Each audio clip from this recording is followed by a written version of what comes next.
What's up, foodies? Today I'm going to show you how to make hollandaise two ways. The first, a classic double boiler method, and then a quick hand blender version if you're feeling a little lazy and short on time. Then we're putting that sauce to work on a solid brunch classic, crispy Prosciutto Eggs Benedict. Poached eggs, toasted English muffins, crisped up prosciutto, and that warm homemade hollandaise all over top. This video is sponsored by Community Natural Foods. They have provided me with eggs and prosciutto for this video. So let's get into it. Let's start with the butter. For hollandaise, most recipes call for clarified butter. That's where you melt down the butter, skim off the foam on top, and pour off just the clear golden part, leaving the milky solids behind. I normally don't do this. Those milk solids have a ton of flavor, so I skip the skimming and just melt about a cup of butter or 225 grams and just use it as is.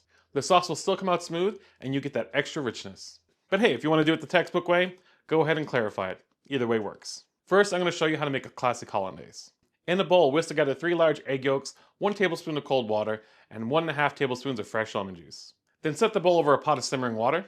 Make sure your bowl doesn't touch the water. If it does, the heat will become too direct and your egg yolks will scramble instead of gently cooking them. We want silky here, not scrambled. Keep whisking and don't stop for about a minute or two. You'll feel it thicken into a light, airy sauce. The pros call this a sabayon. Whew, we're getting all fancy here. It should coat the back of a spoon, but still be soft and creamy. Now start drizzling in your warm butter a few drops at a time at first, whisking this constantly.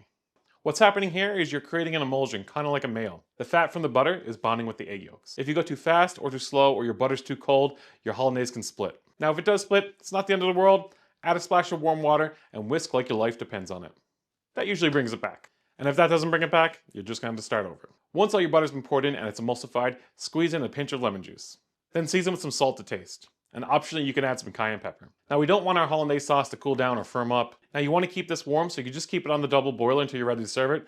Or I got a better trick. First, you're going to preheat a food thermos with hot water. You want to pour it in, leave it for about 5 to 10 minutes, and then pour it out and dry out the insides. Then pour in your hollandaise. Now this will stay warm and smooth for 2 to 3 hours, more than enough time to finish the rest. So if whisking up a classic hollandaise is not your thing, or you just don't want to deal with the double boiler, this version of hollandaise is definitely for you. So what we're going to do is use an immersion blender on our hollandaise so it all comes together in under a minute. So you want to grab a container or jar that just fits your immersion blender. That's the key for getting this emulsion right. Then to your jar, add 3 egg yolks, 1 tablespoon of cold water, 1.5 tablespoons of lemon juice, and a pinch of salt. And I'm adding about 1 tablespoon of sriracha to this one just to spice it up and give it a bit of kick. Feel free to leave this out and make it like the normal hollandaise. Place your immersion blender right to the bottom of the container. Start your immersion blender and slowly drizzle in the melted butter while your blender is running. The sauce will emulsify fast and turn to a smooth, creamy, glossy hollandaise. And just like the classic version, you can store this the same way.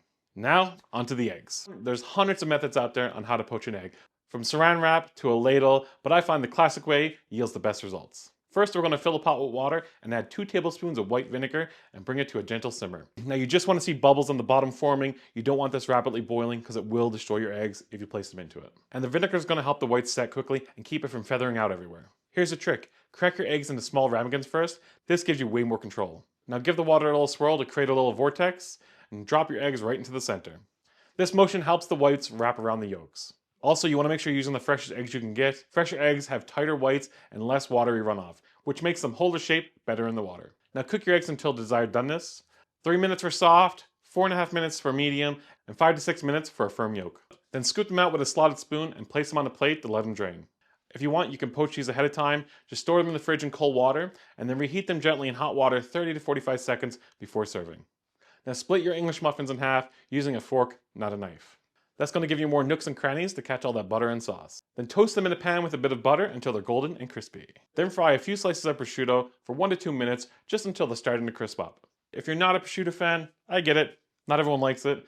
Bacon or smoked salmon also works great here too. Now, let's bring it all together. Lay down your toasted muffin half, then top each with a few slices of crispy prosciutto and your poached egg.